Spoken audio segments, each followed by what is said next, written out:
নমস্কার বন্ধুরা, পেটি পকেটে চ্যানেলের আর একটা নতুন এপিসোডে তোমাদের স্বাগত। ফ্রুটস আমাদের নিত্যদিন জীবনের একটা অতি প্রয়োজনীয় খাদ্যদ্রব্য।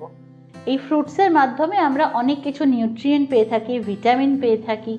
আর প্রত্যেক সিজনের কিছু স্পেশাল ফ্রুটস হয়, যেরকম এই শীতকালে আমরা খুব ভালো ভালো স্ট্রবেরি পেয়ে থাকি। আজকে আমি তোমাদের দেখাবো সেই স্ট্রবেরিকে আমরা আরও কত টেস্টি করে খেতে পারি। সেই জন্য আজকে আমি তোমাদের দেখাবো স্ট্রবেরি মিল্কশেক।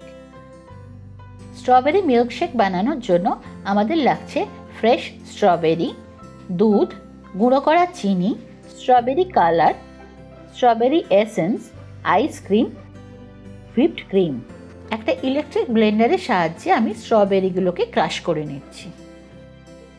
সবার প্রথম আমি স্ট্রবেরিটাকে একটা জারের মধ্যে নিয়েছি, নিয়ে আমি এটাগুলোকে ক্রাশ করে নিচ্ছি।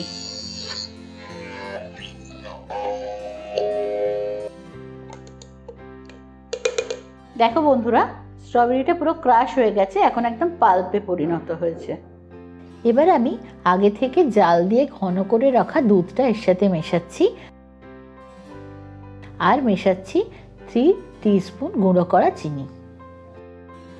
চিনি গুঁড়ো দুধটাকে আমি পাল্পের সাথে এবার একটু ভালো করে মিশিয়ে নেব।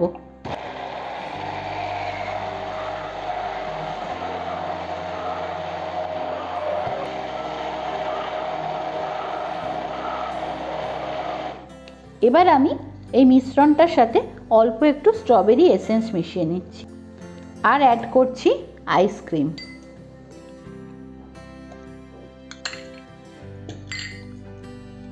এবার সমস্ত জিনিসটাকে ব্লেন্ড করে নেব একবার।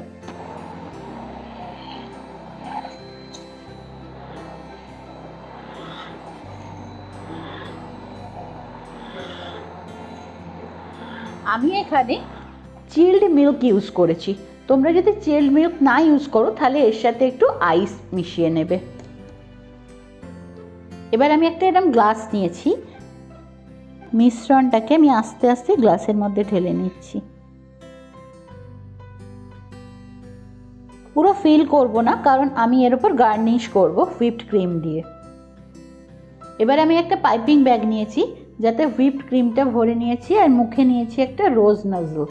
এইটা দিয়ে আমি এবার এটাকে গার্নিশ করে দেবো।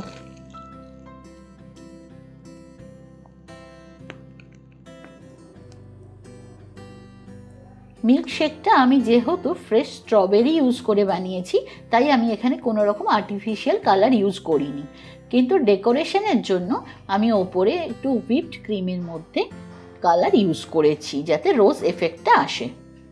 দেখো বন্ধুরা, স্ট্রবেরি মিল্কশেক একদম রেডি।